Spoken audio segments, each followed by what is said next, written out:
Hai, akhirnya setelah sekian lama dan setelah sekian purnama untuk memberanikan diri membuat daily vlog.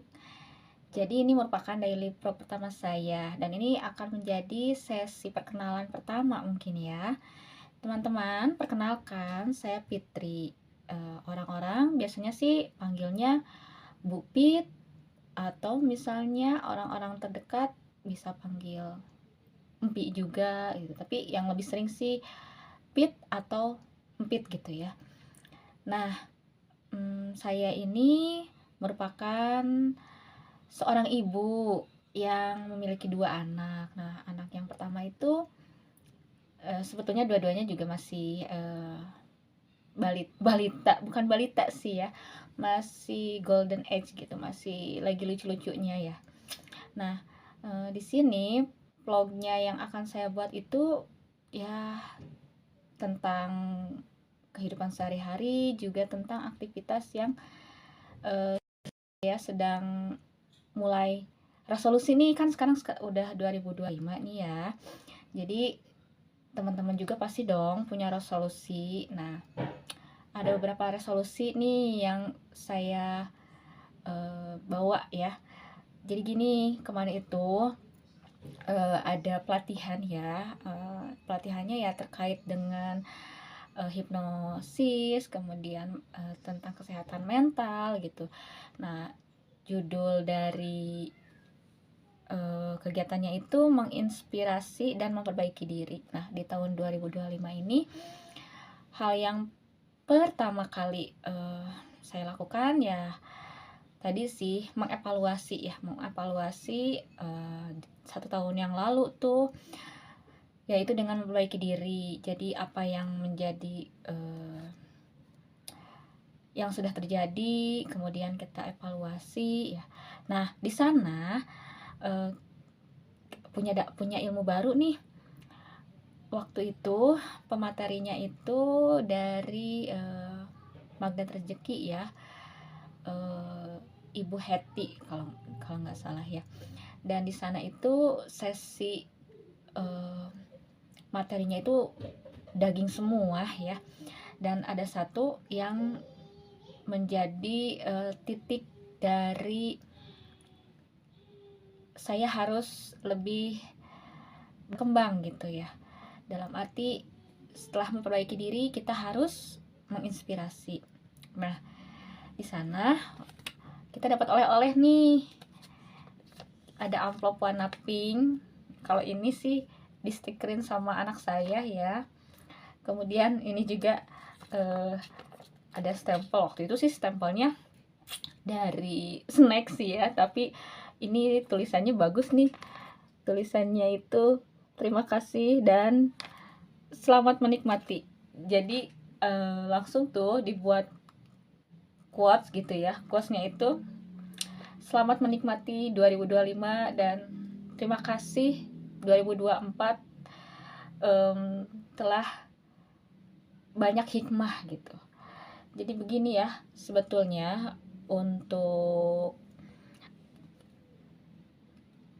kita ingin maju gitu, pesannya itu kita itu ada di garis waktu. Maksudnya di garis waktu itu kita sedang berada di masa kini, tapi kita tidak boleh melupakan masa lalu dan untuk menyongsong masa depan.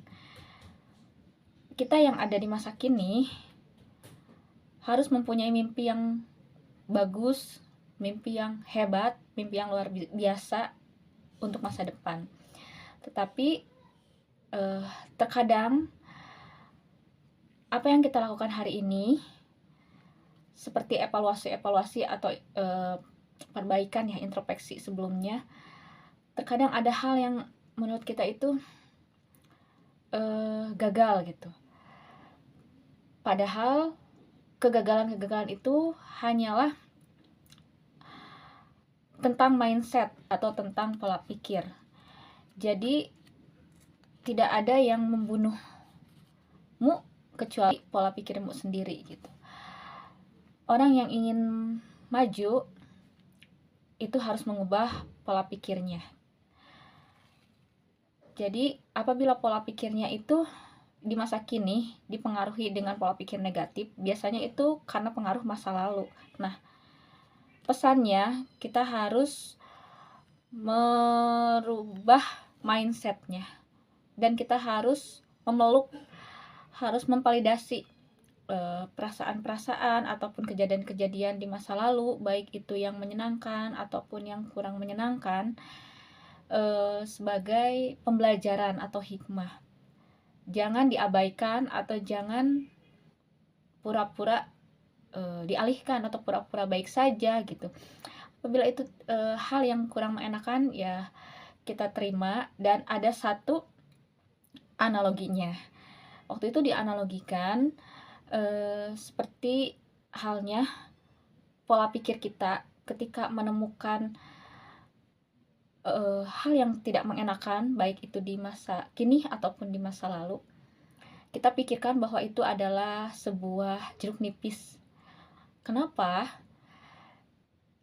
Itu kan jeruk nipis, kita bayangkan jeruk nipis itu asam gitu. Tapi itu ada di pikiran kita. Dan jeruk nipisnya udah nggak ada, udah lewat gitu, sudah nggak ada di masa sekarang jeruk nipis. Tapi kenapa ketika kita membayangkan lagi, memikirkan lagi, rasanya asamnya masih sama gitu, kecutnya masih sama, karena itu ada di pikiran kita. Begitupun dengan masa lalu. Apabila ada masa lalu yang kurang baik dan itu kita ke-trigger lagi di masa kini, ya itu anggap saja jeruk nipis gitu. Lalu bagaimana untuk kita bisa selangkah lebih maju gitu, agar tidak dihantui ya oleh pikiran-pikiran atau oleh trauma-trauma di masa lalu ya. Dengan tadi semua itu ada di mindset kita. Maka ketika kita mempunyai masa lalu yang kurang baik ataupun tadi seperti halnya jeruk nipis, ya kita terima saja, itu ada kalanya datang kembali gitu. Ya kita terima, tapi jangan berlarut gitu. Karena kalau terus dipikirkan itu akan semakin kecut dan semakin asam. Lalu selanjutnya kita harus memikirkan hal-hal yang lebih baik. Misalnya kita bayangkan apel gitu. Jadi ketika nanti ketemu, ya udah kita bayangkan ini jeruk nipis, ini apel gitu. Terus kita mau yang asam atau apel yang segar atau yang manis gitu. Nah, maka oleh-olehnya pada pelatihan itu kita dikasih sebuah amplop, kertas pink dan kertas putih. Nah, di kertas pink ini sebelum dibungkus kita menuliskan di bagian dalamnya yang tertutup banget gitu ya. Nah, ini nih di bagian dalamnya. Di sini kita menuliskan tantangan dan persoalan yang terjadi di tahun 2024 yang belum selesai gitu. Jadi hal yang tantangan itu kan kadang bikin kita sedikit tertekan juga gitu ya. Terus persoalan-persoalan tentunya ini yang sulit untuk dipecahkan mungkin ya, masih ada. Nah, di sini kita tulis, tapi saya nggak akan nulis menyampaikan ya ini tantangannya seperti apa. Tapi kurang lebih di sini kita menuliskan kembali gitu. Apa yang kita rasakan, kita validasi, kita terima. Nah, jika sudah ditulis, hal yang berikutnya kita bungkus. Karena ini bagian dari kehidupan kita, jadi ya diterima saja. Tapi kita bungkus dengan rapi. Nah, kita bungkus dengan rapi. Ya, udah ditutup lagi ya. Nah, terus satu lagi kertas. Nah, di sini itu diisi, dilipat menjadi 16 bagian. Nah, baru di sini itu adalah harapan-harapan atau resolusi di 2025 ini. Nah, di sini saya menuliskan beberapa kalimat gitu ya, yang menjadi motivasi untuk perbaikan diri di 2025 ini. Salah satunya mungkin di sini ya, saya kalau yang tadi kan itu tantangan dan persoalan, sepertinya nggak usah diceritain sih ya, karena itu kan tadi sudah dibungkus rapi dan ditulis itu ya agar kita lebih belajar untuk ikhlas dan memeluknya gitu ya kalau menurut saya. Nah, ini yang pertama itu, di tahun 2025 ini saya ingin menjadi pribadi pemaaf dan lebih sabar. Kemudian ingin menjadi ibu yang quality time ya, family time gitu, yang bisa membersamai anak-anak. Karena di tahun 2024 itu sebagai wanita karir memang salah satu, bukan kekecewaan sih ya, bukan kesalahan juga, tapi lebih ke setiap hal yang kita pilih itu akan menimbulkan beberapa dampak gitu, atau lebih tepatnya mungkin kita harus mengorbankan atau memprioritaskan yang memang menjadi prioritas saat itu, sehingga terkadang merasa kalau saat itu kuranglah untuk membersamai anak-anak, tapi tidak menjadi kekecewaan yang berkelanjutan, itu akan jadi perbaikan juga. Nah, mudah-mudahan ya di tahun 2025 ini lebih bisa memanage waktu lagi, memprioritaskan semuanya dengan baik gitu. Kemudian saya juga menuliskan ini nih bisa cepat wisuda dengan prestasi dan nilai yang memuaskan, menjadi istri yang baik. Kemudian nah tahun ini pengen banget nih punya rumah sendiri ya, kemudian juga punya usaha sampingan ya, mungkin dengan vlog ini juga bisa ya. Kemudian bisa lebih fokus untuk ibadah dan lebih khusyuk. Nah, ada beberapa poin lain juga yang tadi kan untuk diri sendiri, untuk keluarga, untuk masyarakat juga ada. Sekarang itu ingin belajar sih menjadi pemimpin gitu, dan tetap bermanfaat untuk orang lain, menjadi guru yang dapat menginspirasi para siswa. Nah, banyak lagi lah dan yang paling akhir ingin menjadi lebih bahagia. Ini resolusi di tahun 2025, nggak bisa saya sebutin semuanya. Dan terakhir di sini ada afirmasi ya, afirmasi. Jadi afirmasinya itu, Bismillahirrahmanirrahim, kami memasuki tahun 2025 dengan pikiran yang tenang. Kami hanya mengizinkan energi positif yang menemani hari-hari ke depan.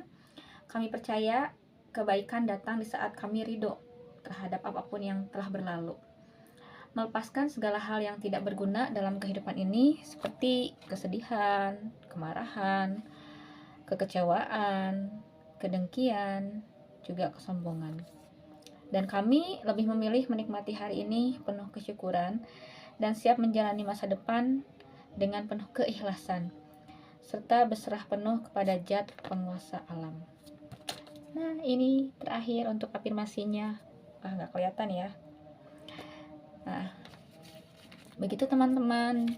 Semoga di tahun 2025 ini kita bisa lebih baik dari sebelumnya, Dan saya berharap saya maupun teman-teman di sini dapat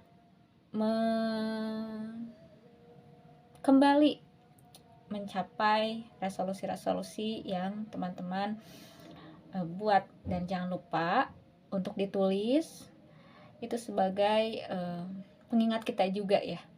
Dan jangan lupa yang paling penting, setiap kali kita berdoa, kita berdoa juga agar resolusi-resolusi baik kita tercapai di tahun 2022 ini. Selamat berevolusi, selamat bermuhasabah juga. Semoga banyak kata selamat untuk tahun 2025 ini. Ya, tetap semangat dan selamat 2025. Bye bye.